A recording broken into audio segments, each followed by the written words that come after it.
we're going to a Game 5. A Game 5 that, in my opinion, is not necessary. Boston is dealing with some injuries right now from Jayson Tatum, Jaylen Brown, Drew Holiday. Kristaps Porzingis has stitches in his forehead.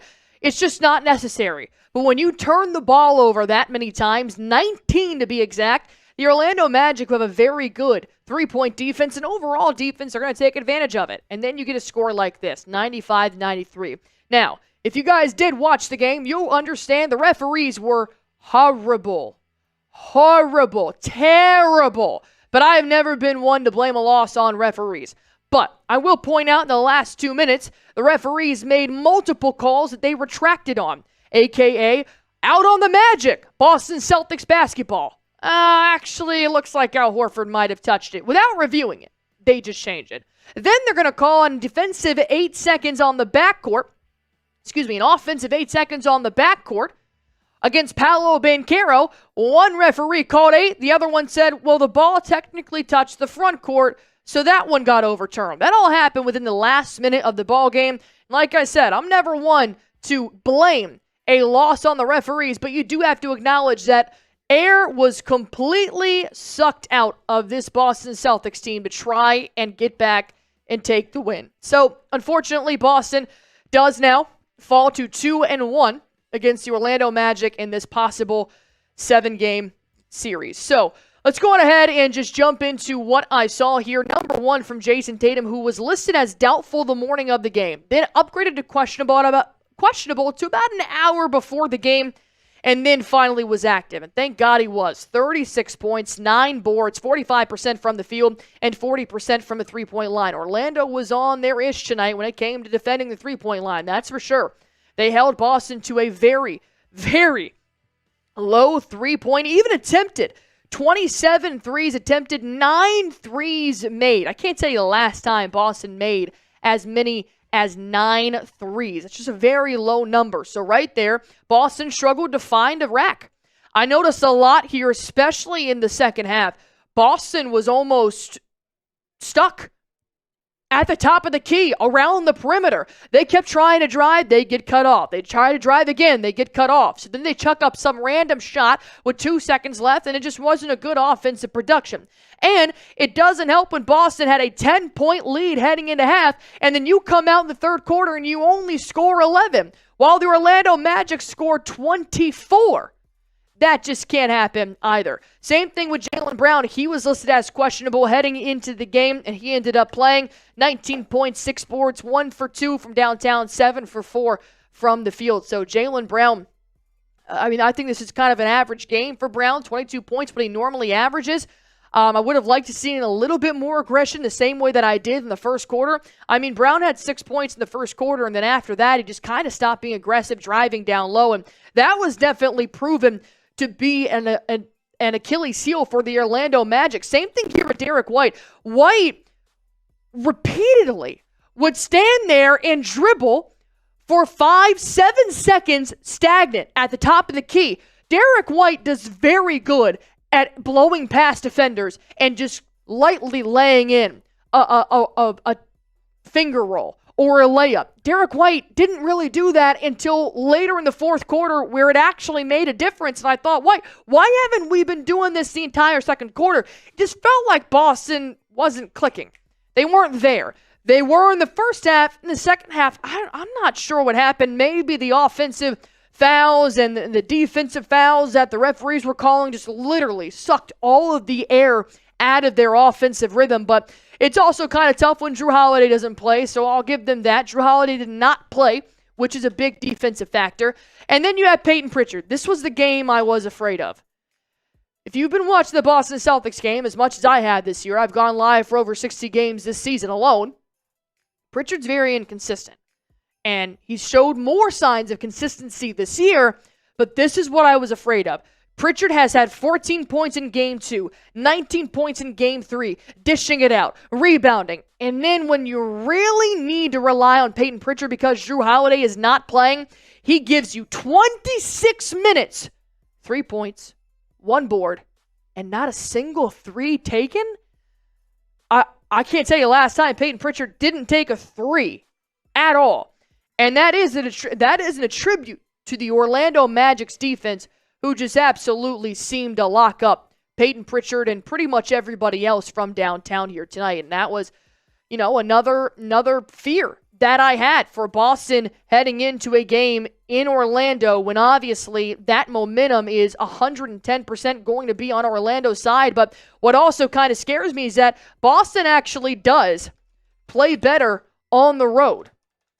So if they come out here and they already took the 2 wins at home and then didn't have a good game 2, game 3, how is that making you feel heading into game 4? That's what I'll ask you guys here. Are you concerned now about game 4 when it's on the road and knowing that you just got beat by the Orlando Magic? I will give you guys this. I'm going to say no, because this was the best Magic that we will probably see. And I'll get into Magic stats here in just one moment. But they still gave everything. And they even had probably the help of the referees on some of those calls. And they still could only beat us by 2. And we still didn't have Jrue Holiday. That's why I'm probably not concerned here that much. But go on ahead and let me know in the comment section down below. I'm going to go ahead and take just one quick second here to tell you guys about our sponsor on today's show, and that is PrizePicks. If you guys want to win some cash while playing sports, then PrizePicks is the app for you. Go on ahead and just download the PrizePicks app, and you guys are going to be able to cash in on the basketball playoffs with PrizePicks. Don't miss your last chance to add your favorite players from the court to your PrizePicks lineup. Whether it's points, rebounds, assists, take your turn of more, or take your pick of more or less for your shot to win up to 2,000 times your cash today. Turn your playoff hot takes into tickets to basketball's championship series, starting with the play-in round. Every lineup you make on PrizePicks will enter you into the Takes 2 Tickets sweepstakes, which would get you in a +1 a VIP trip to the ship. So go on ahead and download the PrizePicks app. Use promo code CLNS. This will give you guys $50 instantly when you play your first $5 lineup. Download the PrizePicks app. Use promo code CLNS. That'll give you guys $50 instantly when you play your first $5 lineup. Go on ahead and download the PrizePicks app today. PrizePicks, run your game. Boston really didn't have an answer for Franz Wagner tonight. They did down the three-point line. I remember my keys to victory heading into game 1 was to force Wagner to take threes. Because think about it. That's 9 out of 32 points that Wagner made. Clearly, he does most of his damage inside the three-point line. And what I've also noticed, now watching 3 unfortunate games against the Orlando Magic, it's the fadeaways. It's the quick separations that they make against Jaylen Brown and Jayson Tatum. By they, I mean Wagner and Paolo, because they're really the only 2 players that ever score against the Boston Celtics. Same thing. 6 points out of 29 for Paolo Banchero. We're seeing now that they are a threat inside the paint, through and through. And it's the fadeaways that get the Celtics the most. And maybe that's because we didn't have Jrue Holiday. When you don't have Jrue Holiday, you get just an overwhelming amount of scoring from both Banchero and Wagner, because for the last 2 games, it's just been Banchero. He has scored over 30 points in game 1 and in game 2. Wagner, less than 24. And then when you don't have Jrue Holiday, that's just maybe too much for Boston to handle. Because when you look at their next leading scorer, 10 points. That's Chris Stapps. That's not Wendell Carter Jr. 10 points is all Wendell Carter Jr. got you. Same thing, KCP. I mean, Corey Joseph, 6 points. Cole Anthony, what did he give you? 4.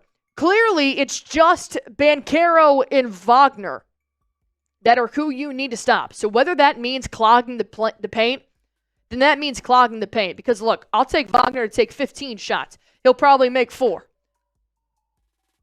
At that point, that's 12 points out of his 32. He does his best damage down low. So does Banchero. And that is what Boston needs to work on heading into game 4. Because this can't happen again. And hopefully Boston will be healthy heading into game 4 as well. Boston overall shot 33% from downtown, 45% from the field. So it's really not that bad of an offensive game for Boston.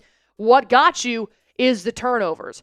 I don't know if I still have my statistic that I showed you guys heading into this matchup, but I do remember that I said you have got to watch your turnovers playing a team like Boston. I don't think I have the graphic right here to show you guys, but I can pull it up just to make sure I'm not just spitting out here in the dark.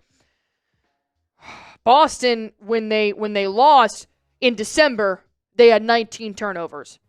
And then when they lost in April, they had 16 turnovers. When they won in January against the Magic, they had 10 turnovers. You have got to protect the ball. And that is just unfortunately not what the Boston Celtics did. And I got to give credit where credit's due. The Orlando Magic absolutely showed out with their defense today. And they pressured. They absolutely pressured the Boston Celtics. So it's unfortunate, and you got to learn from it. Overall, I mean, this was the crappiest I've seen the Boston Celtics play in this series, and still, we only lost by 2. So I'm not worried about it. You guys shouldn't be either. It's just frustrating because this isn't the team you should be going into 5 games with, but it is what it is. More Boston Celtics playoff basketball. All right, go on ahead. Hit that sub button for me if you guys haven't already. We will be live on Sunday and now on Tuesday. Awesome. Go on ahead, hit that sub button for me if you guys haven't already. We will be live for the rest of the playoffs here. Celtics Today by Chat Sports.